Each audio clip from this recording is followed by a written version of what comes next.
నమస్కారం, right nine మీడియాకి స్వాగతం. హెడ్లైన్ చూద్దాం.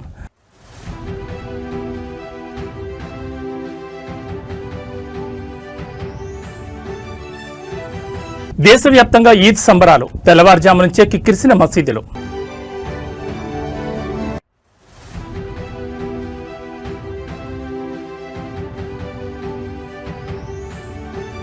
తెలంగాణకు త్వరలో ప్రధాని మోడీ, భారీ బహిరంగ సభకు పరేడ్ గ్రౌండ్స్ లో కసరత్తు.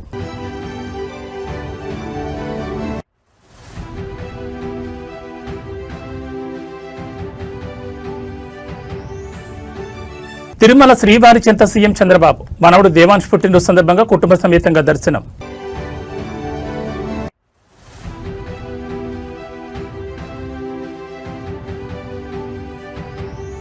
మొయినాబాద్ డ్రగ్స్ కేసులో కీలక మలుపు, drug peddler software engineer Abhishek Singh arrest.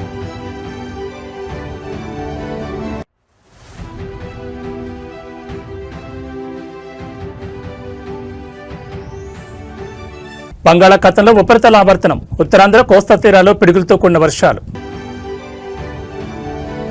ఇక డీటెయిల్స్ చూస్తే పవిత్ర రంజాన్ మాసం ముగింపు సందర్భంగా దేశ రాజధాని ఢిల్లీలో ఈద్ ఉల్ ఫితర్ వేడుకలు అత్యంత వైభవంగా జరిగాయి. చారిత్రాత్మక జామా మసీద్ ముస్లిం సోదరుల సామూహిక ప్రార్థనతో కిక్కిరిసిపోయింది. ఇవాళ ఉదయాన్నే వేలాది మంది ముస్లింలు జామా మసీద్ చేరుకుని ప్రత్యేక ఈద్ నమాజ్ నిర్వహించారు. మసీద్ ప్రాంగణమే కాకుండా పరిసర వీధులన్నీ భక్తులతో నిండిపోయాయి. ప్రార్థనల అనంతరం ముస్లిం సోదరులు ఒకరినొకరు ఆలింగనం చేసుకుని ఈద్ ముబారక్ అంటూ శుభాకాంక్షలు తెలుపుకున్నారు. కులమతాలకు అతీతంగా అందరూ కలిసిమెలిసి ఉండాలని ఈ సందర్భంగా ప్రార్థించారు. దేశం సుభిక్షంగా ఉండాలని, ప్రజలందరి మధ్య శాంతి సౌభాగ్యం విరజల్లాలని ప్రత్యేక దువా చేశారు.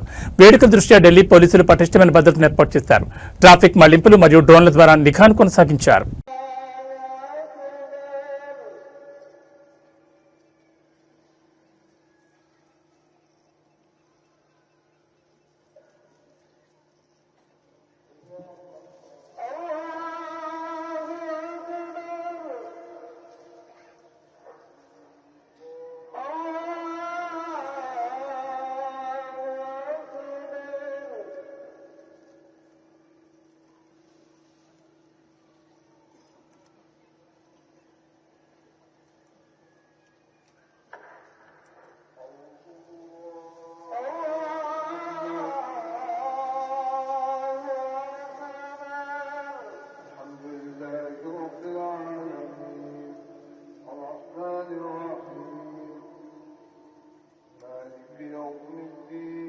ప్రధాని నరేంద్ర మోడీ త్వరలోనే తెలంగాణకు రానున్నారు. వివిధ అభివృద్ధి కార్యక్రమాలకు సంబంధించి ప్రారంభోత్సవాలు, శంకుస్థాపనలు చేయనున్నారు. అయితే దీనిపై ఇంకా తేదీలు ఖరారు కాలేదు. పరేడ్ గ్రౌండ్స్ లో ప్రధాని నరేంద్ర మోడీ భారీ బహిరంగ సభను ఏర్పాటు చేయడానికి సన్నాహాలు చేస్తున్నారు. ఈ నెల వచ్చే నెలలో ప్రధాని మోడీ పర్యటన తెలంగాణలో ఉండే అవకాశాలున్నాయని బీజేపీ నేతలు చెబుతున్నారు. అనేక కేంద్ర ప్రభుత్వానికి సంబంధించిన పనులను ఆయన ప్రారంభించడంతో పాటు పలు పనులకు శంకుస్థాపన కూడా చేయనున్నారు. తేదీ ఖరారైన తర్వాత బహిరంగ సభకు రాష్ట్ర నలుమూల నుంచి ప్రజలను తరలించి ఏర్పాట్లు చేస్తారు. దేశ ఆర్థిక వ్యవస్థలో పెను మార్పులు తెచ్చే దిశగా కేంద్ర ప్రభుత్వం అడుగులు వేస్తోంది. ఏప్రిల్ 1, 2026 నుంచి దేశవ్యాప్తంగా అమల్లోకి రానున్న కొత్త ఆదాయ పన్ను చట్టం 2025పై కేంద్ర ఆర్థిక మంత్రి నిర్మలా సీతారామన్ కీలక వ్యాఖ్యలు చేశారు. దశాబ్దాల కాలం నాటి సంక్లిష్టమైన నిబంధనలు తొలగించి పన్ను చెల్లింపుదారులకు అత్యంత సులభతరమైన వ్యవస్థను అందుబాటులోకి తెస్తున్నట్లు ఆమె వెల్లడించారు. పాత చట్టంలో ఉన్న సంక్లిష్టమైన 819 విభాగాలను గణనీయంగా తగ్గించి కేవలం 536 విభాగాలకు పరిమితం చేశారు. దీనివల్ల చట్టం పరిధి తగ్గి అర్థం చేసుకోవడం సులభమవుతుంది. సామాన్య పన్ను చెల్లింపు కూడా అర్థమయ్యేలా స్పష్టమైన భాషలో నిబంధనలు రూపొందించారు. అనవసరపు చట్టపరమైన చిక్కులు లేకుండా పన్ను రిటర్నులు దాఖలు చేసేలా మార్పులు చేశారు. చట్టం సరళతరం కావడం వల్ల ట్యాక్స్ కన్సల్టెన్సీ ఖర్చులు తగ్గుతాయని, తద్వారా మధ్యతరగతి ప్రజలకు మరియు చిన్న వ్యాపారులకు ఆర్థికంగా ఊరట లభిస్తుందని మంత్రి ఆశాభావం వ్యక్తం చేశారు. సెక్షన్ల తగ్గింపు వల్ల ఆదాయ పన్ను శాఖకు, పన్ను చెల్లింపుదారులకు మధ్య తలెత్తే వివాదాలు తగ్గుతాయని ప్రభుత్వం భావిస్తోంది. Bringing a new income tax act, the CBIC was not left behind. They did the massive exercise of the GST 2.0, the new GST. And before the financial year could end, although there's some more work left, customs from the CBIC is also going through rapid changes, all keeping in mind the taxpayer and one department. The Department of Revenue and the two boards have delivered on the promises which were given to the people during, let us say, CM Chandrababu Naidu తన మనవడు దేవాంశ్ పుట్టినరోజు సందర్భంగా కుటుంబ సమేతంగా తిరుమల శ్రీవారిని దర్శించుకున్నారు. అనంతరం వారు భక్తులకు స్వయంగా అన్నప్రసాదం వడ్డించి ప్రత్యేక సేవలో పాల్గొన్నారు. శ్రీవారి దర్శనం పూర్తయ్యాక ఆలయం నుంచి ముఖ్యమంత్రి చంద్రబాబు, ఆయన అర్ధాంగి భువనేశ్వరి, మంత్రి నారా లోకేష్ దేవాంశ్తో కలిసి కాలినడకన మాతృశ్రీ తరిగొండ వెంగమాంబ అన్నదాన సత్రానికి బయలుదేరారు. ఈ క్రమంలో మాడవీధుల గుండా వెళ్తూ దారి పొడవునా ఉన్న భక్తులకు అభివాదం చేస్తూ ముందుకు సాగారు. ఈ సందర్భంగా ముఖ్యమంత్రి తన భద్రతా సిబ్బందిని పక్కకు జరిపి భక్తుల వద్దకు వెళ్లి కరచాలనం చేశారు. పలువురు భక్తులతో ఆయన మనవడు దేవాంశ్ కలిసి ఫోటోలు దిగారు. భక్తులు దేవాంశ్ కు జన్మదిన శుభాకాంక్షలు తెలిపారు. అనంతరం అన్నదాన సత్రానికి చేరుకున్న చంద్రబాబు, మంత్రి లోకేష్ స్వయంగా భక్తులకు అన్నప్రసాదాన్ని వడ్డించారు. కుటుంబ సభ్యులతో కలిసి ముఖ్యమంత్రి సేవలో పాల్గొనడం పట్ల భక్తులు ఆనందం వ్యక్తం చేశారు.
తెలుగు రాష్ట్రాల్లో మైనాబాద్ డ్రగ్స్ కేసు సంచలనం సృష్టించిన సంగతి తెలిసిందే. సిట్ దర్యాప్తు చేపట్టిన ఈ కేసు తాజాగా కీలక మలుపు జరిగింది.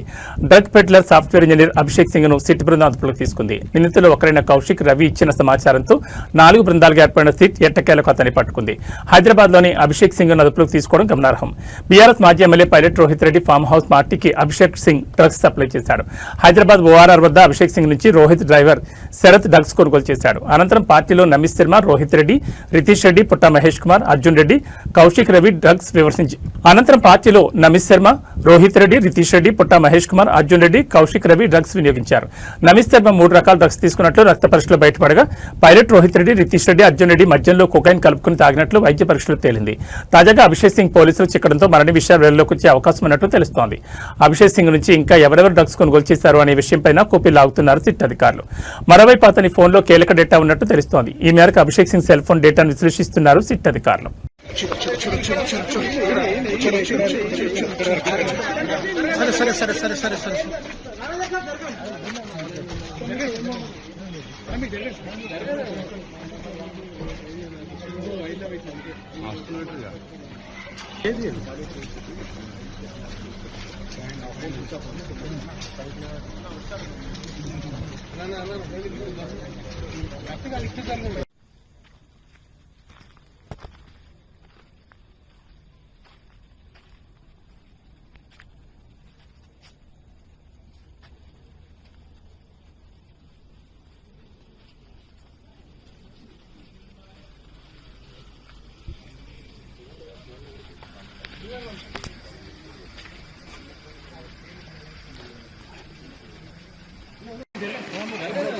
నెంబర్ 1 పోయిర్రు, నెంబర్ 2 ఓకే.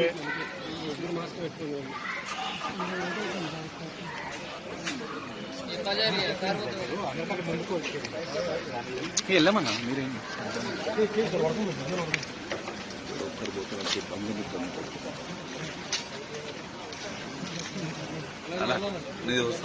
ఫోన్ డౌన్ చేయాలా?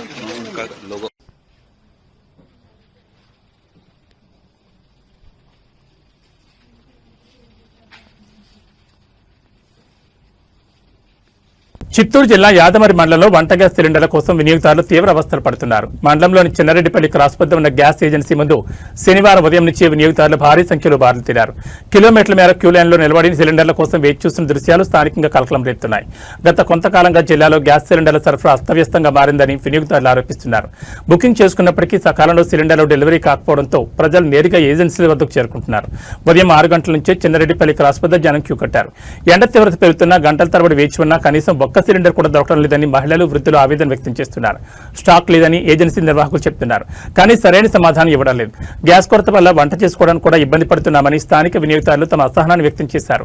ఓవైపు ప్రభుత్వం మరియు జిల్లా కలెక్టరేట్ అధికారులు గ్యాస్ కొరత లేదని, నిల్వలు పుష్కలంగా ఉన్నాయని ప్రకటిస్తున్నప్పటికీ క్షేత్రస్థాయిలో మాత్రం వినియోగదారులకు క్యూ లైన్లు తప్పడం లేదు. తక్షణమే జిల్లా యంత్రాంగం స్పందించి గ్యాస్ సరఫరాను క్రమబద్ధీకరించాలని చిన్నారెడ్డిపల్లి పరిసర గ్రామస్తులు డిమాండ్ చేస్తున్నారు. ఏజెన్సీల వద్ద జరుగుతున్న గందరగోళాన్ని నివారించి బుకింగ్ ప్రాధాన్యత ప్రకారం సిలిండర్లను పంపిణీ చేయాలని కోరుతున్నారు.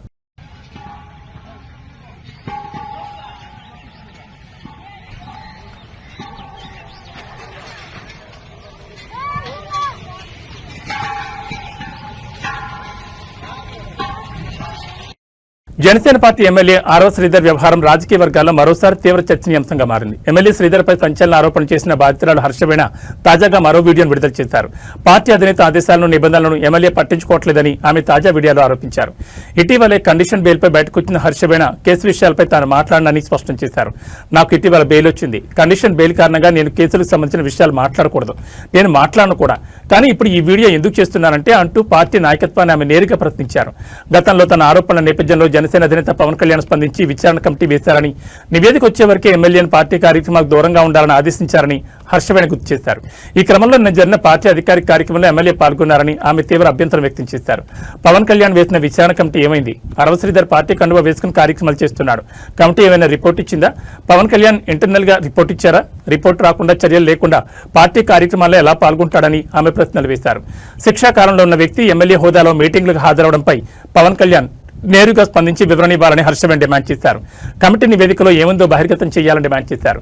బాధితులకు న్యాయం చేస్తామని చెప్పే పార్టీ నిందితులకు కొమ్ము కాస్తుందా అనే అనుమానాలు కలుగుతున్నాయని ఆవేదన వ్యక్తం చేశారు. కాగా బాధితురాలు వరుస వీడియోలతో విరుచుకుపడుతున్న నేపథ్యంలో జనసేన ఈ వ్యవహారంపై విచారణ నివేదికపై ఎలాంటి నిర్ణయం తీసుకుంటుందోనని రాజకీయ వర్గాల్లో ఉత్కంఠ నెలకొంది. అందరికీ నమస్కారం. నేను వీణా ఇసుకపట్ల అర్వ శ్రీధర్ గురించి మాట్లాడదలుచుకున్నాను. నాకు రీసెంట్గా బెయిల్ మంజూరైంది, కండిషనల్ బెయిల్. దాంట్లో కండిషన్స్ పరంగా నాకు ఏదైతే బెయిల్ మంజూరైందో ఆ 2 కేసెస్ మీద నేను ఎటువంటి విధంగానూ మాట్లాడకూడదు. అది సోషల్ మీడియా ద్వారా కానీ, మీడియా ద్వారా కానీ, లేకపోతే డైరెక్ట్గా కానీ ఆ కేసెస్ గురించే నేను మాట్లాడకూడదు. సో నేను నాకు బెయిల్ మంజూరైన కేసెస్ గురించి నేను అస్సలు మాట్లాడదలుచుకోలేదు. ఇప్పుడు ఎందుకు మాట్లాడుతున్నానంటే ఇది different, not related to case. ఏంటంటే నేను నా గురించి నా బాధని మీడియాకి వెల్లడించినప్పుడు, ఎక్స్పోజ్ అయినప్పుడు జనసేన అధినేత అయిన పవన్ కళ్యాణ్ గారు సహృదయంతో ఒక కమిటీ వేశారు అర్వ శ్రీధర్ ఎమ్మెల్యే మీద. ఆ కమిటీ రిపోర్ట్ వచ్చేంత వరకు జనసేన పార్టీ కార్యక్రమాల్లో, ప్రోగ్రామ్స్లో పార్టిసిపేట్ చేయకూడదు అని చెప్పేసి ఆ లెటర్లో ఉంది. అలాగే కమిటీ వాళ్ళు వచ్చి 2 నెలలు అవుతుంది, 1.5 నెల అవుతుంది. ఎటువంటి రిపోర్ట్ లేదు. రిపోర్ట్ వచ్చేంత వరకు జనసేన పార్టీ ప్రోగ్రామ్స్కి శ్రీధర్ ఇన్వాల్వ్ అవ్వకూడదు, అటెండ్ అవ్వకూడదు అనేది ఆ పార్టీ అధినేత నిర్ణయించిన విషయం అందరికీ తెలిసింది. కాకపోతే ఈరోజు 20వ తారీఖు మార్చిన జనసేన ఎమ్మెల్యే అర్వ శ్రీధర్ పార్టీ కండువాని ధరించి ప్రోగ్రామ్కి అటెండ్ అవ్వడం జరిగింది. ఆ ఫొటోస్ని బహిరంగంగా సోషల్ మీడియాలో అందరూ అప్లోడ్ చేయడం జరిగింది. అందరూ అనగా అర్వ శ్రీధర్, ముక్క రూపానంద్ రెడ్డి, ముక్క వరలక్ష్మి వీళ్ళందరూ అప్లోడ్ చేయడం జరిగింది. ఎలా అప్లోడ్ చేశారో అనేసి నేను క్వశ్చన్ చేస్తున్నాను. ఈ క్వశ్చన్ జనసేన అధినేత పవన్ కళ్యాణ్ గారిని నేను క్వశ్చన్ చేస్తున్నాను. సార్, మీరు ఇంటర్నల్గా ఏమైనా రిపోర్ట్ ఇచ్చారా? క్లియరెన్స్ సర్టిఫికేట్ ఇచ్చారా శ్రీధర్కి? అంత బహిరంగంగా జనసేన కండువా వేసుకున్నాడు అంటే ఎమ్మెల్యే అర్వ శ్రీధర్కి మీరు క్లియరెన్స్ ఇచ్చారా? రిపోర్ట్ ఇచ్చారా ఇంటర్నల్గా? ఒకవేళ అలాంటి రిపోర్ట్ ఏమన్నా ఇస్తే నాకు కూడా తెలియజేయండి దయచేసి. ఎందుకంటే అతని పార్టీ కండువా వేసుకోవడం ఈజ్ అన్ అఫెన్స్ అనేసి నేను ఈ వీడియో చేస్తున్నాను. కాకపోతే మీరు ఇంటర్నల్గా ఏమన్నా రిపోర్ట్ ఇచ్చిండుంటే ప్లీజ్ మాకు పబ్లిక్కి కూడా తెలియజేయండి. ఎందుకంటే I'm the one who suffered by him. కాబట్టి నాకు తెలిసి నాకు ఆ రైట్ ఉందనేసి నేను అనుకుంటున్నాను, అందుకే అడుగుతున్నాను. లేదు మీరు ఎటువంటి రిపోర్ట్ ఇవ్వకుండానే తను మీ కండువా వేసుకున్నాడు, మీ పార్టీ కండువా వేసుకున్నాడంటే పవన్ కళ్యాణ్ గారు, ఐఎమ్ క్లియరింగ్ యూ దట్ ఇప్పటిదాకా శ్రీధర్ దృష్టిలో నాకు మాత్రమే లెక్కలేదనుకున్నాను. ఇక నుంచి నేను అనుకోవాల్సి వస్తుంది శ్రీధర్ దృష్టిలో పవన్ కళ్యాణ్ అనే వ్యక్తికి కూడా లెక్కలేదు అనేసి. శ్రీధర్ పవన్ కళ్యాణ్ని కూడా వ్యతిరేకిస్తున్నాడు అనేసి. పవన్ కళ్యాణ్ గారు చెప్పింది కూడా వ్యతిరేకించి పార్టీ కండువా వేసుకున్నాడు, ప్రోగ్రామ్కి అటెండ్ అయ్యాడు అనేసి. అంటే దీని ఉద్దేశం కమిటీకి వాల్యూ లేదా, పవన్ కళ్యాణ్ గారికి వాల్యూ లేదా, అసలు జనసేన పార్టీకి వాల్యూ లేదా? ఒకవేళ మీరు ఏదైనా అఫీషియల్ లెటర్ గానీ ఇచ్చుంటే ప్లీజ్ అది పబ్లిక్కి కూడా చెప్పండి. ఎందుకంటే ఇది బహిర్గతం. కరీంనగర్ జిల్లా హుజూరాబాద్ బీఆర్ఎస్ లో రాజకీయ సెగలు రాజుకున్నాయి. ఎమ్మెల్యే పాడి కౌశిక్ రెడ్డి ఏకపక్ష వ్యవహార శైలిపై విసిగిపోయిన నియోజకవర్గ స్థాయి ముఖ్య నేతలు క్యాడర్ తిరుగుబాటు బావుట ఎగురవేశారు. జమ్మికుంట శివార్లోని ఒక వెంచర్లో సుమారు 100 మంది మాజీ మున్సిపల్ చైర్మన్లు, మాజీ సర్పంచులు, సీనియర్ నాయకులు రహస్యంగా సమావేశమై ఎమ్మెల్యే తీరుపై తీవ్ర అసంతృప్తిని వ్యక్తం చేశారు.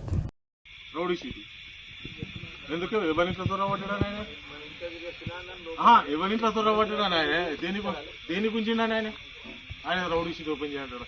మళ్ళీ వినవాళ్ళకైతే పాప ఆయన అప్పటికప్పుడు మాట్లాడి ఢిల్లీలో కూడా ఆయన సేవ్ చేసింది. నీ ఎంబడి తిరిగటం డ్యామేజ్ చేస్తావు, సేమ్ వెళ్ళికి ఎగేసుడు మళ్ళీకి దిగేసుడు. ఇప్పుడు వీళ్ళని పెట్టిండు కదా, వీళ్ళు నోడదేం కాదు. సీనియర్ అనేటోడు వీళ్ళు ఉండొద్దు, నా కింద అన్న అని తిరిగేటోడు ఉండాలి. కానీ నేను ఒక అన్న అనొద్దు, ఆయన్ని అందరూ అన్న అనాలి. ఇప్పుడు అప్పుడు చూస్తుంది కదా మన ఎమ్మెల్సీ వీక్ వచ్చినప్పుడు, అన్న ఎందుకు తిరుగుతారా బుచ్చపని ఎందుకు తిరుగుతారు, 10 కార్లు 20 కార్లు వీడియోలు సెల్ఫీలు ఎందుకు రాపోయి ఏంది ఎక్కడి కదా. పోలీసు కూడా తిచ్చి ఉన్నారు. ఇప్పుడు చూడు, కులాల పేరు పెట్టి తిడుతుంది, మతాల పేరు పెట్టి తిడుతుంది, అధికారులను తిడుతుంది, మంచి గవర్నర్లను తిడుతుంది. నువ్వు తిట్టండి ఎవరు? ఆ కేసీఆర్ కూడా తిచ్చి వచ్చినావు కదా, నువ్వు తిట్టండి ఎవరిని? ఉన్న ఊరిన ఇల్లంతా ఉంటుంది ఓటేసిన పాపానికి వీళ్ళు కాలబెట్టి వాళ్ళ సుతారా అదిలా. ఇంతకుముందు మళ్ళీ ఒకటి అన్నారు, ఆయన లెక్క మనం మారదామా, మనం లెక్క ఆయన మారదామా అని. ఒక చిన్న ఉదాహరణ చెప్తాను. ఒక 20-25 సంవత్సరాల ఒక ఆడపిల్ల మన ఇంట్లోనే పుట్టి పెరిగి ఉంటుంది. పెళ్లి చేస్తాం, అత్తగారింటికి పోతుంది. భర్త, ఆడిబిడ్డనో లేకపోతే మరిదో, మామ, అత్త, 40 కుటుంబం ఉంటుంది. నువ్వు 25 సంవత్సరాలు నా ఇంట్లో పెరిగి నా బిడ్డ పోయింది, అత్తగారింటికి పోయినవు. నీ లెక్క వాళ్ళందరూ మారుతారా? వాళ్ళకు అనుగుణంగా నువ్వు మారాలన్నా? లేకపోతే అమ్మాయి గురించి ఆ కుటుంబం మొత్తం మారుతుందా? అట్లనే కాన్స్టిట్యూన్స్ లో 2 లక్షల చిల్లర ప్రజలు ఉన్నాం మనం. మనలాగా ఆయన మారాలన్నా? ఆయన లెక్క మనందరం మారదామా? మనం మారన్నా? ఇప్పుడు నేను హైదరాబాద్ సెంటర్ కొట్టుకుంటా ఏ కారణం జరుగుతా, ఊళ్ళోకి వచ్చే వాళ్ళకి ఎవరితో ఎట్లున్నానో అట్లుండాలి. నేను నా లెక్క నువ్వు ఉండాలంటే కుదురుతుందా? మీకు అనుగుణంగా మీ వాతావరణంలోకి నేను అడ్జస్ట్ కావాలి అంతే తప్ప మా డాడీకి ఇట్లా తినిపించేది, మా మమ్మీకి ఇట్లా తినిపించేది, నీ కాలేసుకుని మండేది 12 దాకా లేకపోయేదంటే అవి అత్తగారింటి వెనక నడువే అవి ఇంటికి అన్నప్పుడు. అట్లనే నీ లెక్క మేము అందరం మారం.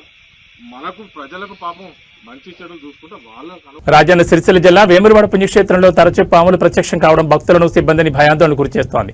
తాజాగా ఆలయ పరిసరాల్లో 8 అడుగుల భారీ పాము కనిపించగా స్నేక్ క్యాచర్ దాన్ని పట్టుకుని అటవీ ప్రాంతంలో విడిచిపెట్టారు. నిత్యం భక్తుల రద్దీ ఉండే ప్రాంతాల్లో పాములు కనిపిస్తుండటంతో అధికారులు తగిన జాగ్రత్తలు తీసుకోవాలని భక్తులు కోరుతున్నారు.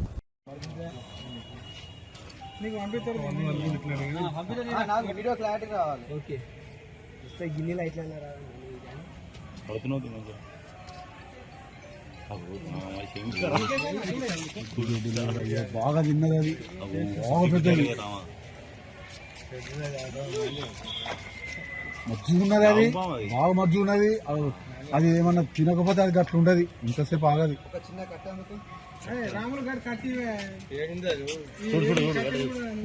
బుස්සలు కొట్టు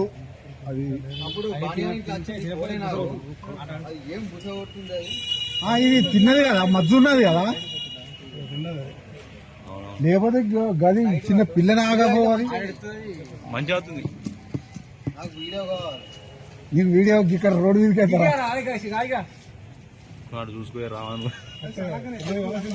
దాన్ని చూడు ఫస్ట్ చూడు ఫస్ట్ దాన్ని చూడు నువ్వు అమ్మతోడు కట్టే అవుతాడు ఆగు నువ్వు వీడియో తర్వాత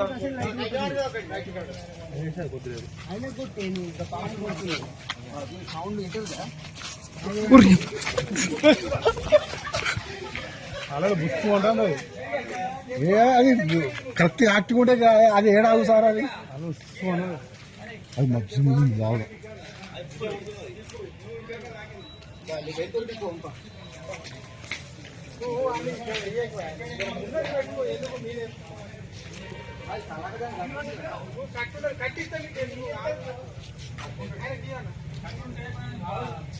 బలం కాదు తలకాయ పట్టి పట్టుకుంటాడు దాన్ని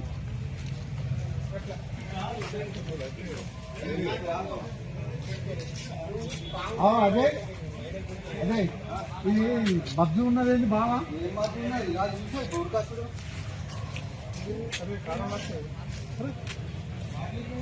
ఏ దాంట్లో పెట్టి పడేసేయి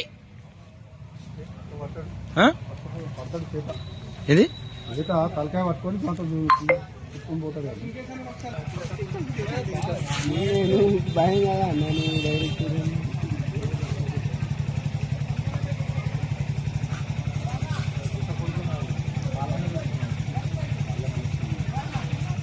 అదే నమ్మిస్తుంది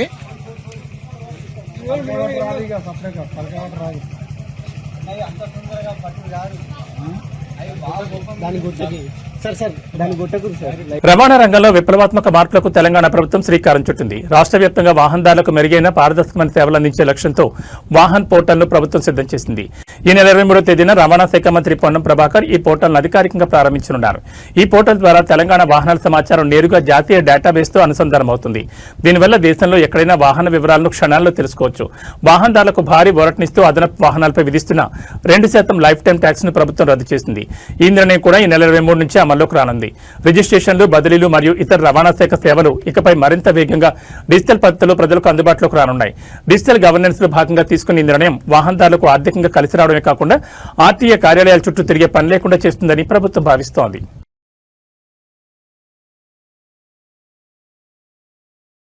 సికింద్రాబాద్ అల్వాల్లో ఒక విషాదకర ఘటన చోటు చేసుకుంది. ఇంట్లో పెంపుడు పిల్లిని ఉంచుకునే విషయంలో తలెత్తిన చిన్నపాటి వివాదం ఒక మెడికల్ స్టూడెంట్ ప్రాణం తీసుకునే వరకు వెళ్లడం స్థానికంగా తీవ్ర దిగ్భ్రాంతిని కలిగించింది.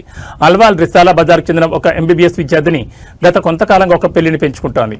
అయితే దీనిపై ఆమె తల్లిదండ్రులు అభ్యంతరం వ్యక్తం చేస్తూ వచ్చారు. పిల్లి విషయంలో ఇంట్లో తరచూ గొడవలు జరుగుతుండటంతో ఆ యువతి తీవ్ర మనస్తాపానికి గురైంది. ఈ క్రమంలోనే ఇంట్లో ఎవరూ లేని సమయంలో ఆమె బలవన్ మరణానికి పాల్పడింది. సమాచారం అందుకున్న పోలీసులు ఘటనా స్థలానికి చేరుకుని మృతదేహాన్ని పోస్టుమార్టం నిమిత్తం గాంధీ ఆసుపత్రికి తరలించారు. కేసు నమోదు చేసుకుని విచారణ చేపడుతున్నారు. చిన్న చిన్న కారణాలే ప్రాణాలు తీసుకునేంతటి మానసిక ఒత్తిడికి దారితీస్తున్నాయి. కుటుంబ సభ్యుల మధ్య సరైన సంభాషణ, ఒకరి భావాలను మరొకరు గౌరవించుకోవడం మరియు అవసరమైనప్పుడు మానసిక నిపుణుల సాయం తీసుకోవడం ద్వారా ఇలాంటి అనర్థాలు అరికట్టవచ్చు. ప్రైవేట్ ట్రావెల్స్ బస్సు ఖాళీ బూడిదైన ఘటన విజయనగరం జిల్లాలో ఇవాళ తెల్లవారుజాము చోటు చేసుకుంది. రాంభద్రాపురం మండల పరిధిలోని తారాపురం వద్ద జరిగిన ఘటనలో ప్రయాణికులంతా సురక్షితంగా బయటపడడంతో పెను ప్రమాదమే తప్పింది. అయితే ఈ బస్సు ఒడిశా రాజధాని భువనేశ్వర్ నుంచి హైదరాబాద్ వెళ్తుండగా ప్రమాదం జరిగింది. దారి మధ్యలో బస్సు వెనుక టైర్ ఒక్కసారిగా పేలిపోయింది. ఈ క్రమంలోనే టైర్ రిమ్ రోడ్డుకు రాజుకుని వెలువడిన నిప్పురవ్వల ఖనాల్లో బస్సు అంతటా వ్యాపించి మంటలు చెలరేగాయి. మంటలను గమనించిన డ్రైవర్ అప్రమత్తమై బస్సును నిలిపివేసి అందులో ప్రయాణికులందరినీ కిందకు దించేశారు. దీంతో ఎవరికీ ఎటువంటి గాయాలు కాలేదు. ప్రమాద సమయంలో బస్సులో మొత్తం 37 మంది ప్రయాణికులు ఉన్నారు. అందులో ఒడిశాకు చెందిన ఓ ఎమ్మెల్యే కూడా ఉన్నట్లుగా సమాచారం అందుతోంది. ఇక చెలరేగిన మంటల కారణంగా బస్సు ఖాళీ బూడిదైంది. సమాచారం అందుకున్న అగ్నిమాపక సిబ్బంది ఘటనా స్థలానికి చేరుకుని మంటలను అదుపు చేశారు. ఈ మేరకు పోలీసులు కేసు నమోదు చేసుకుని దర్యాప్తు చేస్తున్నారు.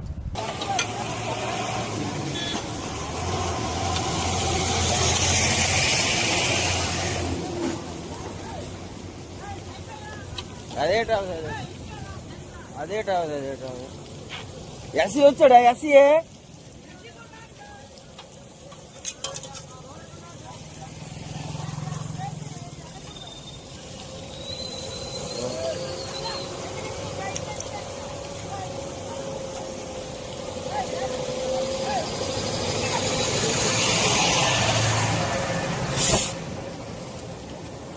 ఆంధ్రప్రదేశ్ తెలంగాణలో నేడు కూడా వర్షాలు పడే అవకాశం ఉందని వాతావరణ శాఖ అధికారులు తెలిపారు. పశ్చిమ బంగాళాఖాతం సమీప ఉత్తరాంధ్ర ప్రాంతంలో ఉపరితల ఆవర్తనం ఏర్పడిందని వాతావరణ శాఖ తెలిపింది. సముద్ర మట్టానికి 3.1 కిలోమీటర్ల ఎత్తులో కొనసాగుతున్న ఉపరితల ఆవర్తనం ఉందని చెప్పింది. రానున్న 24 గంటల్లో 2 తెలుగు రాష్ట్రాల్లో వర్షాలు పడే అవకాశం ఉందని వాతావరణ శాఖ వెల్లడించింది. అదే సమయంలో బలమైన ఈదురుగాలులు వీస్తాయని, మరికొన్ని చోట్ల పిడుగులు పడే అవకాశం ఉందని తెలిపింది.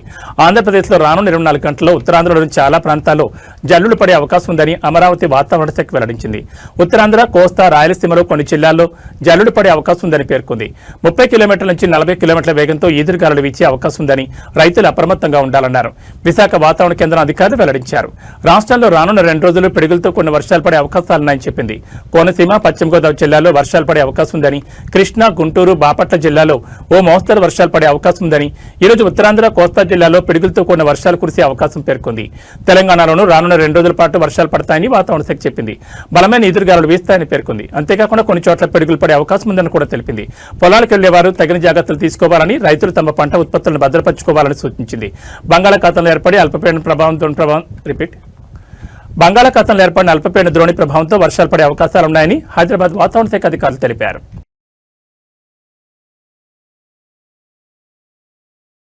ఇవి బులెటిన్ విశేషాలు. మరో బులెటిన్లో మళ్ళీ కలుసుకుందాం. నమస్కారం.